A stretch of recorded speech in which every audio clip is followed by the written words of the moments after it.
I think George Carlin said it best.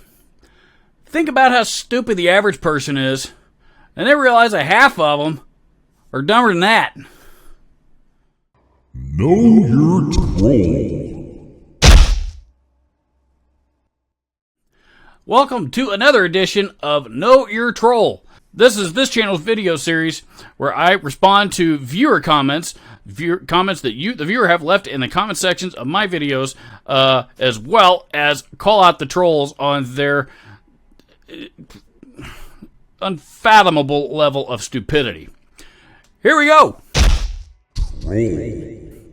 Bastuba Baluba says decent YouTube creators amass more than a mediocre 24k subs well within the time it has taken you. Your channel is rubbish. You can't play a guitar to save yourself, let alone tune one, and I bet I'm not the first one to point this out. Well, Mr. Bastuba Baluba, I don't know exactly who it is that you are comparing me to, but thank you so much for your encouraging words. That you actually took time to type out and send to me. Here's the thing. YouTube has become a much more crowded place than it once was. And quite frankly, I'm actually pretty proud of the audience that I have built myself over the last several years. And I have nothing to be ashamed of. So, but if we want to compare, do I really need to go to your channel and see how many But if you want to compare, do I really need to go to your channel and compare to see how many subscribers you have? This one's from Boo Boo. This is on the this is on the Guitar Center used gear video from a few years back. It says, I can't find any decent words for Guitar Center. The Rochester, New York store is abysmal. Underknowledge, staff rudeness, arrogance permeate. My name is not Dude. This is not the Great Lebowski. Every time I've tried to deal with them, they've devalued my trade in no matter what. No matter what it's worth or what it was. They seem to be very cavalier of the position here in Rochester going up against the House of Guitars, which is internationally known, a store that Hendrix, Black Sabbath, and many others have hung out there over the years. There are various other mom-and-pop shops that blow them away with service knowledge and fair prices. My anger towards Guitar Center is deep. I really wish more people would recognize this and insist on change from management on down. If they just survive the solicit guitar lessons, they're like used car salesmen. Ugh. I'm going to give you the benefit of the doubt regarding, rudeness from the staff and arrogance and all that kind of stuff. I get it, and I understand why that's irritating and annoying and all that. I get that, but here's the thing. And just about every single comment that I read is somebody complaining about what they got offered on a piece of used gear. I asked you for more specific details in the comments, and you didn't respond, which is okay, but. I'm willing to bet, what I have learned is that I bet you probably close to 90% of the time that somebody is, and I just need to do a video on the comment, I just need to do a comments video on just the comments on this particular video, on this particular topic, because it's, I see this all the time, but I know from experience that there is probably more, there's more to this than what is being stated here. And I bet you if I had more details, I could probably point out, why some things happened, why some things might have happened the way that they did.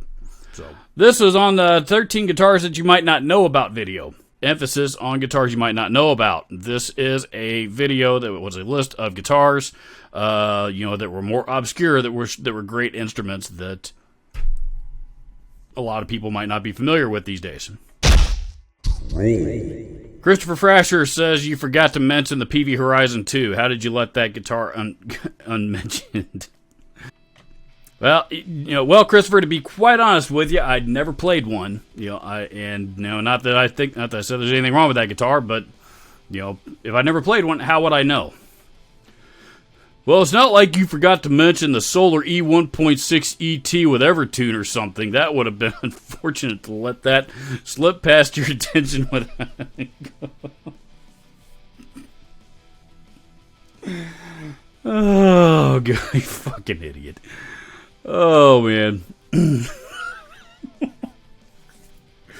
This one from Daniel Harton says that opening riff you're playing looks fairly easy, but sounds killer. Thank you very, very much. You know, I'll be honest, I don't take the YouTube stuff all that seriously. About the only time that I will refuse to use an original riff on YouTube in one of my YouTube videos is unless it's something that I think really sucks. So beyond that, sometimes I just try to the simplest, a really, really simple riff with 2 or 3 power chords, and some palm muted notes is oftentimes the perfect riff to demonstrate whatever piece of gear it is that I'm demonstrating in that particular video. And as has been proved over and over and over again throughout history, sometimes the simplest riffs turn out to be the best riffs. Or on that particular day, that one, again, 3 chords I think it was that, not much to it, but very easy to play. And but you're right. I enjoyed that one quite a bit too. So thank you very much for noticing and commenting on that. I appreciate it. DR440 said, I keep seeing the Panama amps in the background. What happened to them anyways? It's kind of like they gave us their magic and then just disappeared, much like Toad the Wet Sprocket. Well, I certainly can't comment on Toad the Wet Sprocket.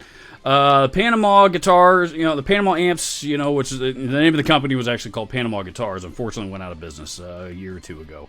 So, they are no more. And, maybe I'll and I'm not at the epicenter of that whole situation. I don't know that I know any more than anybody else does, and I don't want to get into the political aspects of it, but, I think it was the tariff laws that eventually, that eventually did them in. So, Drew Parker says, I've had major issues with those Line 6 wireless systems. I've had both the G10 and the G10S, and both lost signal dropped out constantly.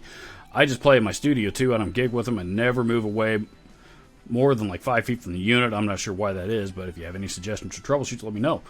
I for that particular unit, I don't have any any suggestions, but Line 6 kind of went radio silent on the particularly the G10 and the G10S. A couple of years ago, and because I there was a lot of people that were having those issues. I've never had any of those issues with mine myself. Mine's always worked fine, but there are a lot of other people that did have issues. I've had customers that ran into them, and like I said, Line 6 kind of went radio silent about it, and then all of a sudden, just a few months ago, poof, they came out with a Mark II version of all of the G10s.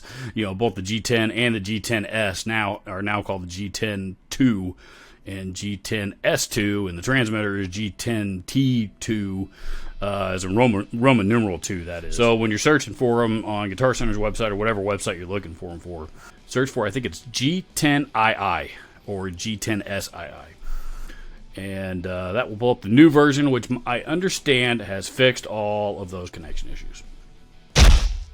This one's from Empirical 09. Says, why do all these guys make these videos so effing long? Boring as shit.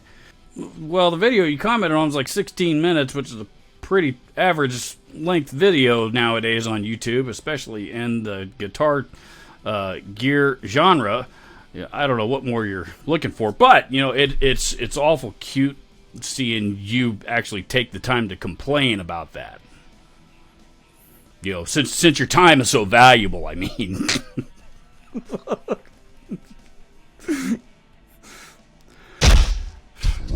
Jerry O. Lewis says, Guitar Center is shit and you all know it. But Sweetwater gives you a free 2-year warranty, a 55-point inspection on everything they ship, and they always throw a bag of candy in the box. Well, here's the thing. Sweetwater's 2-year warranty is a smokescreen at best. Their 55-point inspection means they might inspect it, but it doesn't mean that they might fix it. And number 3, candy's bad for you. So, while I am not talking bad about Sweetwater, this is marketing bullshit that you are clearly dumb enough to fall for. Want to see what I'm talking about? Break your guitar, give them a call, and see just how easily they will, they make following up on that 2-year warranty. Jack Rips says, God damn, I can smell the douches through the screen. Could you imagine being a young individual wanting to play guitar for the first time? Then you see this arrogant nobody mocking affordably and certainly usable equipment. You're everything wrong with the guitar community. Horns down for you, Jiggle Boy. Well, I appreciate the horns down, my friend, because, you know, if by that you mean a thumbs down, because YouTube views likes and dislikes the same, so my analytics still benefit. Furthermore, I'd be curious to know which one of these cheap, shitty solid-state amps that were on the list in this video that you were complaining about is yours. This one is from Kilobytes on the demo of the shootout of the OCD pedals and the Joyo Ultimate Drive, I think it was called. From a few years back. You know, it says, why are the levels on all these pedals different? Well, the short answer to your question is because it's fun to see who will actually complain about something stupid like this. Because as I explained in the video, the controls on the Joyo pedal are flipped over, i.e. in reverse, from what they are on the full tone pedals. So I'm assuming that you were looking at the same pedal, the same knobs in the same positions on all three pedals, and saw that they were set in different positions on the Joyo pedal. You know, but for any differences in levels between the three pedals, I wanted to show what the range was so that you could see what the difference in range of that particular control is from one pedal to the next. Pretty simple stuff, really. I think it's pretty damn significant when you're demonstrating a product to have an even playing field. Otherwise, this video shows you to look like a moron. Doesn't really know what he's doing.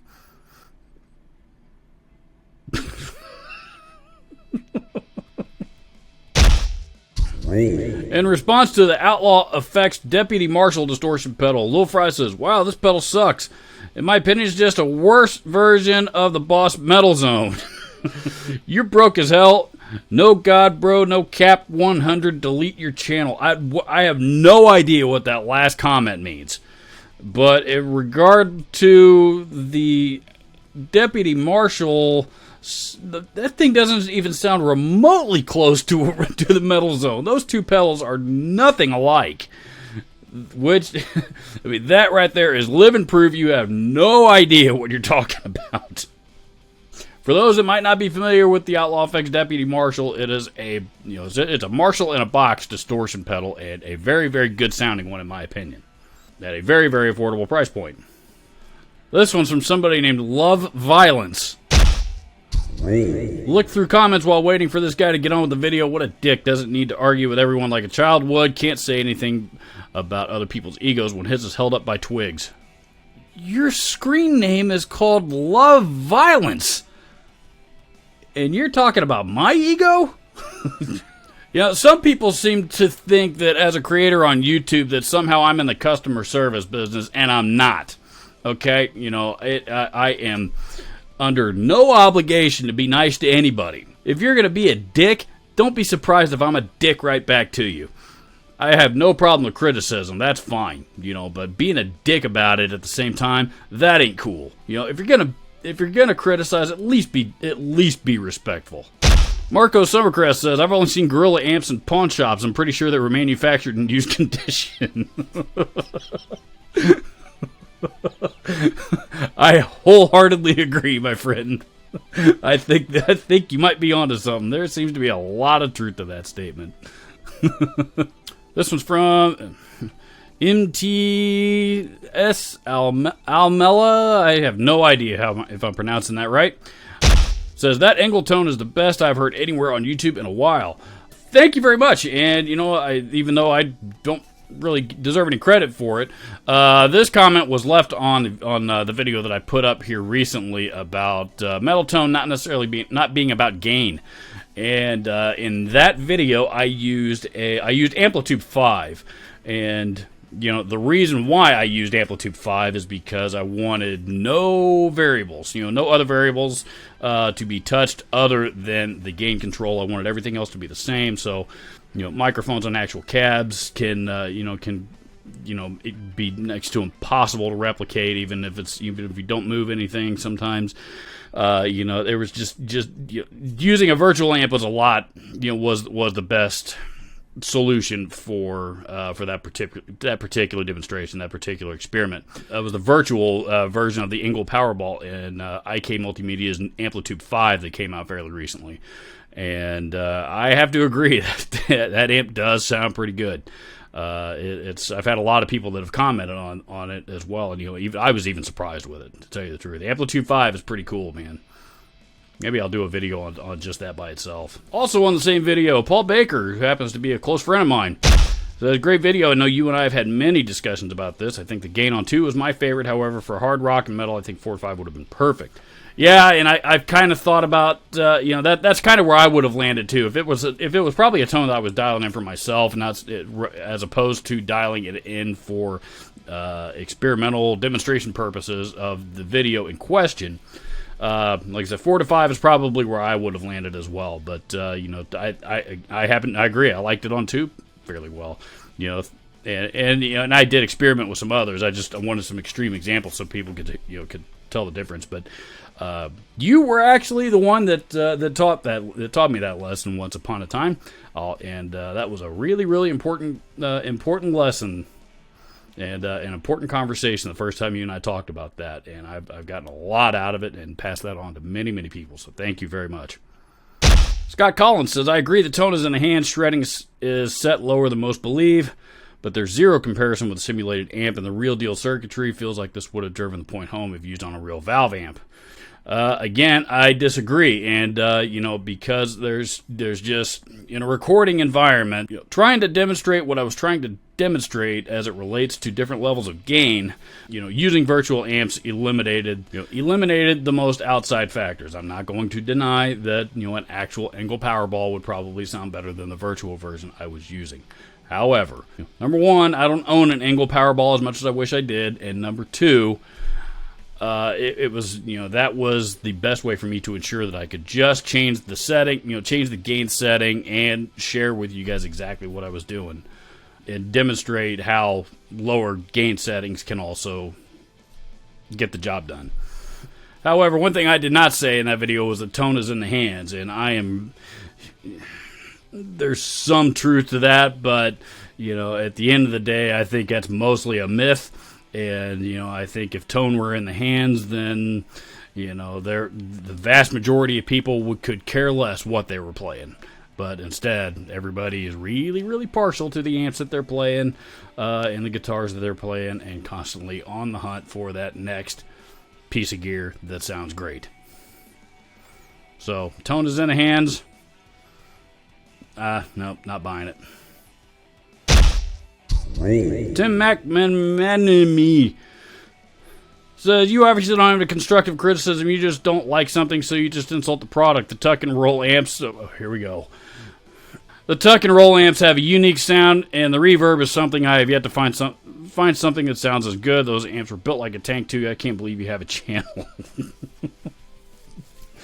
Let me guess. You're probably in your 60s or 70s and a diehard John Fogerty CCR fan. Because that's the only those are the only people out there that have defended my trash talking of the custom tuck and rolls because they're shit. And by the way, name me one other major artist from that era or any other that has used the custom tuck and rolls that has been known, to use the custom tuck and rolls for anything significant. Just one. You got John Fogerty and CCR. I'll give you that one. One more is all I'm looking for. I've yet to find it. Okay, that was it. That was the last comment. Thank you so much for taking the time to check out this video.